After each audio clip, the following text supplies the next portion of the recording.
Aristotle was Plato's most famous, though by no means most philosophically docile student. Together they dominated not only future philosophy for some centuries to come, but also presented even into our own time two quite opposed orientations. Both these facts, their equal domination, their opposing orientations, are represented in the famous fresco, School of Athens, by the Italian Renaissance painter Raphael. This fresco is situated in the Vatican in what once had been Pope Julian II's study. There is Plato, the older figure, pointing up, and Aristotle beside him, pointing down. These two physically indicated directions are a bit misleading. After all, the abstract entities of Plato's ontology, being non-spatio-temporal, aren't up, residing in some kind of Platonic heaven.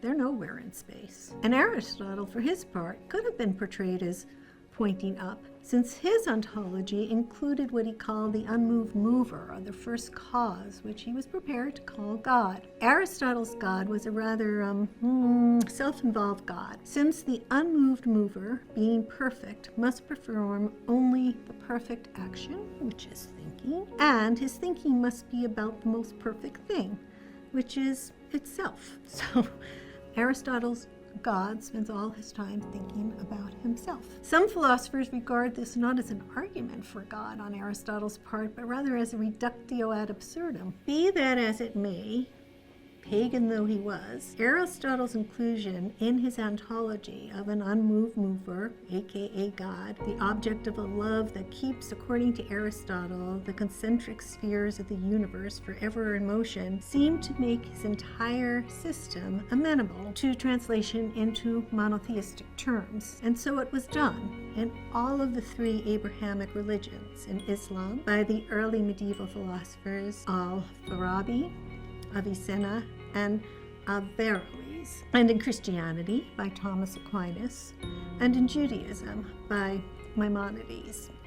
So entrenched in Christian theology did Aristotle eventually become during the latter medieval period that he was referred to simply as the philosopher, and it was regarded as sacrilege to depart from his teaching. This includes his geocentrism, according to which the entire universe revolves around the earth in concentric spheres, a view which jibes well with a religious outlook that regards humanity as the special and crowning achievement of God's creation, the whole point of his creating the cosmos. When the Copernican view, which describes the revolutions of our solar system quite differently, with the Earth and all the other planets revolving around the sun, was first proposed, it was regarded by the church as blasphemy. Galileo, who advocated the Copernican system, was put on trial for heresy by the Inquisition and was forced to recant the Copernican position, supposedly muttering at the close of the trial, "Eppur se muove," and yet it moves. So, through no fault of his own, Aristotle came to play a very regressive role in the advancement of knowledge. There's a danger when a philosophical view becomes captured by dogma. Then it's really not being pursued in the Socratic mold at all. So if Aristotle included an unmoved mover, which could just as well be gestured to by pointing up, what did Raphael mean by having Aristotle point down in opposition to Plato's pointing up?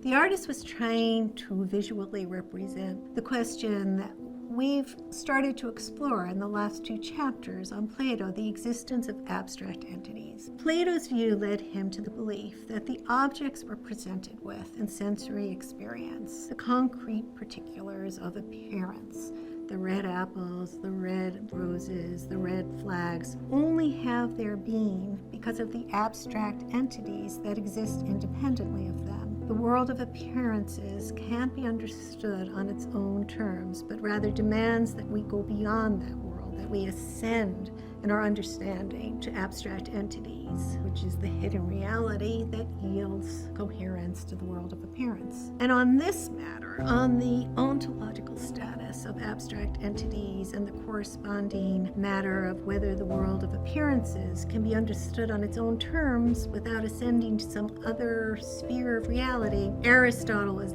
diametrically opposed to Plato. He believed the world of appearance must be closely observed, for in its observable features there was knowledge to be gained as to form and function. There is in Aristotle an empiricism, a belief that sensory experience is a source of knowledge that is missing from Plato. And this epistemological difference in how they regarded the reliable sources of knowledge is reflected in the differing approaches they took to the problem of universals. And that's what Raphael is getting at with his having Aristotle point down and Plato point up.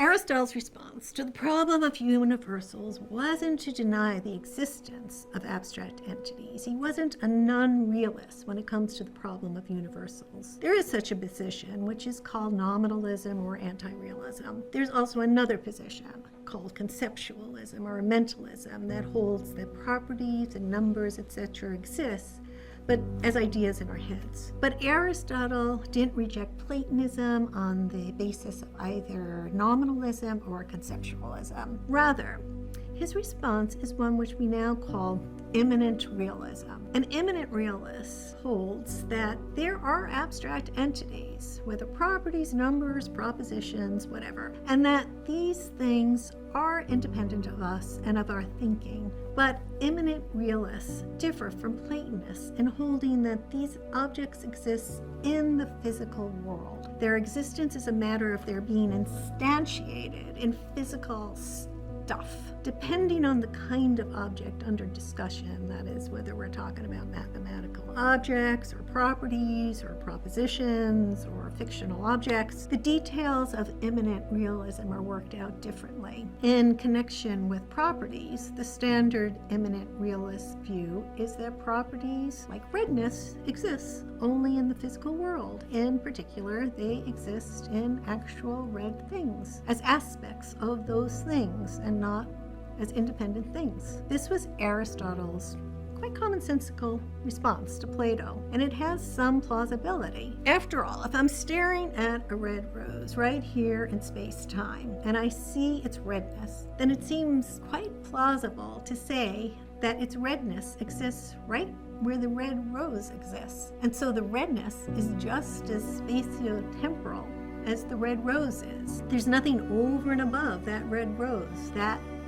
is a thing shared by something else, say a red tulip. For Aristotle, properties exist where they are instantiated in physical stuff. But this physicalist refutation of Platonism becomes less plausible when we consider mathematical objects, such as numbers and sets, especially when we consider the infinity about which mathematics has gotten to discover so very much. And this, of course, is a development neither Plato nor Aristotle could have foreseen. Standard set theory, the kind we study today in mathematics, entails not just that there are infinitely large sets, but there are infinitely many orders of infinity of different magnitudes. There actually exist sets of all of these different magnitudes of infinity. There is simply no plausible way to take this theory to be about physical stuff.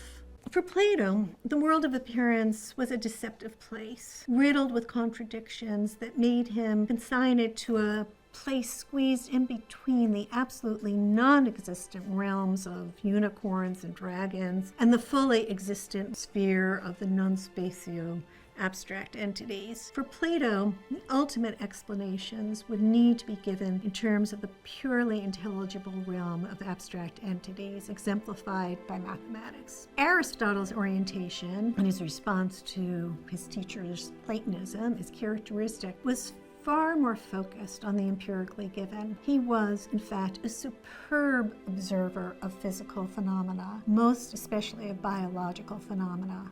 His explanations of them in terms of their form and function could be ingeniously on the mark. When it came to his explanations of inanimate matter, he could be just as ingenious, even if thoroughly wrong. Since his physical theories were teleological, he believed that physical actions such as a ball rolling off of a table and falling to the floor was to be explained on the model of human actions. They were goal-oriented. The ball was actually trying to get to its rightful place on the ground, not mid-air. Aristotle's teleological form of explanation would likewise need to be overthrown in order for the physics of Galileo and Sir Isaac Newton to be launched in the 17th century.